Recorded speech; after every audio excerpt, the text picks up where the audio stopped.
श्री स्वामी समर्थ. जय जय स्वामी समर्थ. स्वागत आहे तुमचं माझ्या यूट्यूब चॅनलवरती. तुमच्या मनातल्या सर्व इच्छा मनोकामना स्वामी महाराजांच्या आशीर्वादाने पूर्ण हो, सर्व विघ्न त्या विघ्नांचा नाश हो हीच स्वामी चरणी प्रार्थना करते आणि आजच्या व्हिडिओला सुरुवात करते. व्हिडिओ कोठेही स्किप न करता शेवटपर्यंत व्हिडिओ नक्की बघा. जर तुम्हाला व्हिडिओ आवडला तर व्हिडिओला लाईक, शेअर आणि सबस्क्राईब करायला मात्र विसरू नका. 2 एप्रिल गुरुवारी आहे हनुमान जयंती. हनुमान जयंती हा अत्यंत पवित्र दिवस आहे. या दिवशी केलेले उपाय खूप फलदायी मानले जातात. तसेच या दिवशी काही उपाय प्रभावी सेवा केल्या तर हनुमानजी आपल्या जीवनातल्या जे काही संकट आहेत ते संकटातून आपली मुक्तता करतात आणि आपल्या जीवनातले संकट नाहीसे होतात. तर काय सेवा आहे, काय उपाय आहे केल्याने आपल्या जीवनातल्या सर्व अडचणी, दारिद्र्य दूर होण्यास आपल्याला मदत होईल, हेच आपण या व्हिडिओमध्ये जाणून घेणार आहोत. गुरुवारी 2 एप्रिलला सकाळी लवकर उठून आंघोळ करून तसेच संध्याकाळी सुद्धा ही सेवा करायची आहे.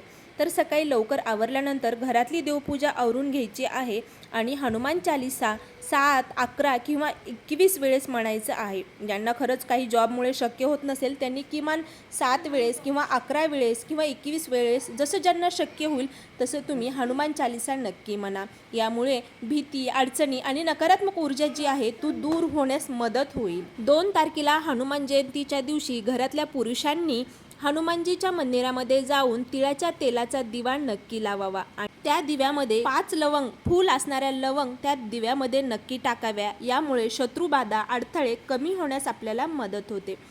तिसरी गोष्ट म्हणजे सिंदूर अर्पण करावा. हनुमानजीला सिंदूर आणि चमेलीचं तेल अर्पण नक्की कराव्या. घरातल्या कर्त्या पुरुषांनी तेथे जाऊन यामुळे मनातल्या इच्छा, मनोकामना पूर्ण होतात आणि आपलं घराचं भाग्य उदयाला येते. घरातल्या सर्व अडचणी दूर होतात. तसेच सर्वात महत्त्वाचं म्हणजे नैवेद्य अर्पण करावा. या दिवशी हनुमानजीला केळी, बुंदीचे लाडू, गूळ, चणा अर्पण नक्की करावा. संध्याकाळच्या वेळेमध्ये दिवे लावणीच्या वेळेत हा चमत्कारी उपाय नक्की करावा. संध्याकाळी देवाला दिवा लावावा, तुळशीला दिवा लावावा आणि अगरबत्ती, धूप प्रज्वलित करावी आणि 1 माळ या मंत्राचा नक्की करावा. खूप प्रभावी हा मंत्र आहे. ओम हनुमते नमः.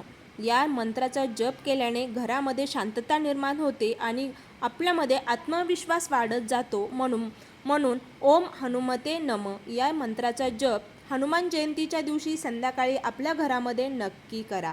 त्यानंतर महत्त्वपूर्ण असं म्हणजे वडाच्या झाडाला 7 किंवा 11 प्रदक्षिणा नक्की घाला. दीर्घ आयुष्य आणि संकटातून मुक्तता आपल्याला मिळत असते. म्हणून या दिवशी वडाच्या झाडाला 7 प्रदक्षिणा किंवा 11 प्रदक्षिणा नक्की घालाव्यात. आणखीन असा खूप प्रभावी एक छोटासा उपाय नक्की करून बघा. केल्याने सर्व गोष्टी साध्य होत असतात, पण एखादा उपाय करण्यासाठी काळ, वेळ खरंच खूप प्रभावी असावी लागते. म्हणून हनुमान जयंतीच्या दिवशी एक उपाय नक्की करा.